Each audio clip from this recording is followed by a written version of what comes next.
Now, when I first started carrying, I was carrying a Glock 19, which is considered to be a compact pistol. Now, for a person my size that's around 5'8", weighing around 140, there was multiple issues I came across when carrying a pistol of that size, which eventually pushed me to try out something smaller like a micro compact, which is what I've been currently carrying for almost about a year now, the P365. Now, I've really come to enjoy switching to a pistol of this size. It's made my life much easier when carrying and has really helped fix a lot of the issues I had originally. But of course, switching from a compact pistol to a micro compact did come with some cons that to this day I've been working on, and some that I just had to accept. So today I thought I'd share with you guys the pros and the cons I personally have experienced, in the hopes of maybe helping someone who's considering going down the path of micro compact pistols for something like a CCW. So starting off with the pros, comfort. Now understand, carrying a gun, let's be honest, will never be comfortable, and it's because depending on the size of the gun and your carry position, you will always feel some sort of discomfort throughout your everyday movements, which for me, carrying appendix are things like bending over to pick up something,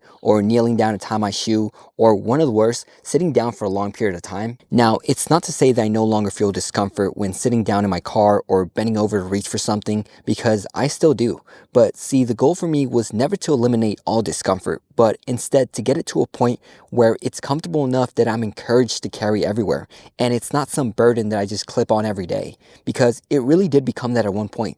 There was times where, yeah, I'd be carrying the damn thing, but it would be left behind in my car because of how uncomfortable it was carrying it. So I just knew that had to change, because the whole point of carrying in the first place is to be able to have access to it at a moment's notice, where we need to protect ourselves or our families. Now, next up is concealment. So I've played around with a couple of carry options like pocket carry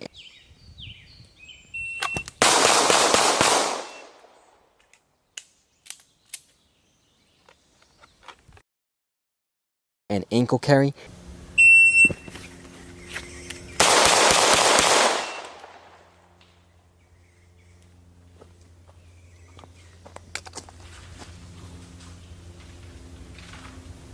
Now, I personally wouldn't carry in any of these positions for personal reasons. I believe appendix carry for me is where I get the quickest and most efficient draw from concealment. Now, the only drawback besides having hollows aimed over your balls is of course printing, which is mainly based on the grip of the gun. Now, obviously there's been a huge difference when sizing down from a compact to a micro compact, let's just say about a whole inch, along with a much thinner profile that has all just come together and keeping my gun way more concealed, which I will be making a separate video in the near future going more in depth on concealment and talking about certain clothing and things I have found that have worked really well for me when it comes to avoiding printing. Now, the last thing being weight, which I never really noticed when I was going out for a quick bite or being out with friends for a bit. However, where the weight really started to become noticeable was when I was out for extended period of time.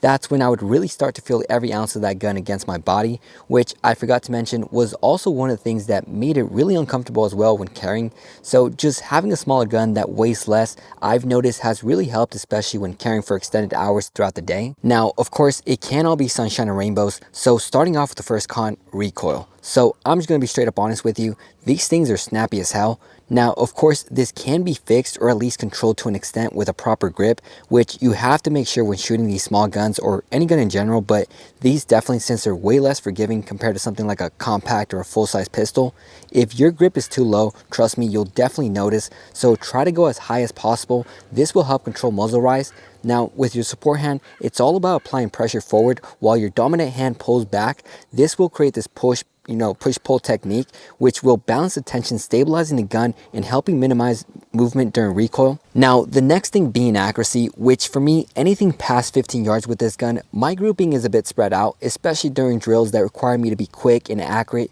while still maintaining a decent self-defense time.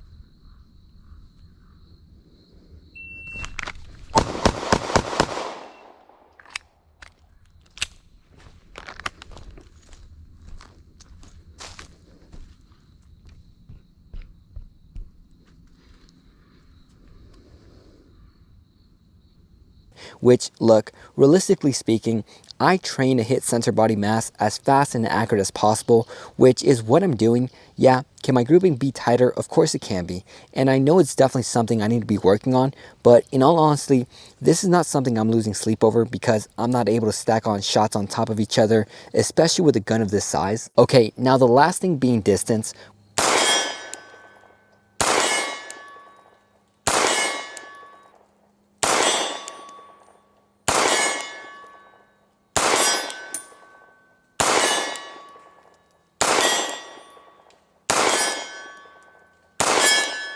When I first got this gun, I was not able to hit steel past 15 yards, which was a little concerning. So I put a red dot to see if that would help, which, keep in mind, I never had plans of adding one because of what people around me said and what I've read online, saying things that micro compact pistols are really only meant for short self-defense distances like 3 to 7 yards, which was not sitting well with me at all, because I'm a huge believer of taking your handgun, especially one that you're carrying, as far as you possibly can, which is what adding a red dot did for me. Now, it wasn't just slapping on a red dot on a micro compact pistol that made me take this gun up to 30 yards. Yes, a red dot did help by providing a clear-sighted picture at further distances, but the main thing was just having a good trigger pull that made me shoot at further distances, because a bad trigger pull can be the reason you get these unwanted movements that throw your shot completely off right before you're about to shoot. Now, what I found works best is using the pad of your index finger to pull the trigger, which allows for more controlled and precise pull.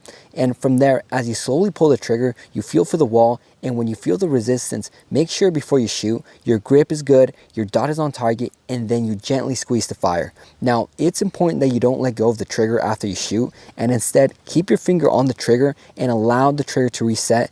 This way you can quickly bring it back up to the wall and prepare for the next shot. Now, realistically speaking, are you going to have time to do all that in a self-defense situation at 30 yards? Most likely not. These are just things you have to consider if you're planning to carry something like a micro compact pistol. You just have to keep in mind you may not be able to shoot as fast and accurate at certain distances compared to something like a compact or a full-size handgun. Now, a few last things I want to mention are some cons I personally didn't deal with or have a problem with are things like capacity issues. Since I live here in California, we're already limited to 10 rounds per magazine, so that wasn't anything new. Another thing being the mag disconnect being a huge problem for some people. Now, I have small to medium sized hands, which I personally didn't see much of an issue while reloading, but I can see how someone with bigger sized hands could, along with maybe even the size of the grip being too difficult to wrap your hands around. So if those apply to you, just make sure you consider those things before getting a micro compact pistol. Hey guys, before the video ends, just want to mention I have an Instagram at @ShadowTheWicked where I try my best to reply and answer everyone's questions on there. Also, I post on there pretty often videos of me shooting and training, so if that's something you're interested in, feel free to check that out. Also, I just want to say thank you guys for all the support on my short and longer content now. Really does mean a lot, and I hope in the near future I could actually show it by giving back to you guys, so stay tuned for that. But aside from all that, guys, hope you guys have a good weekend. Stay safe and God bless.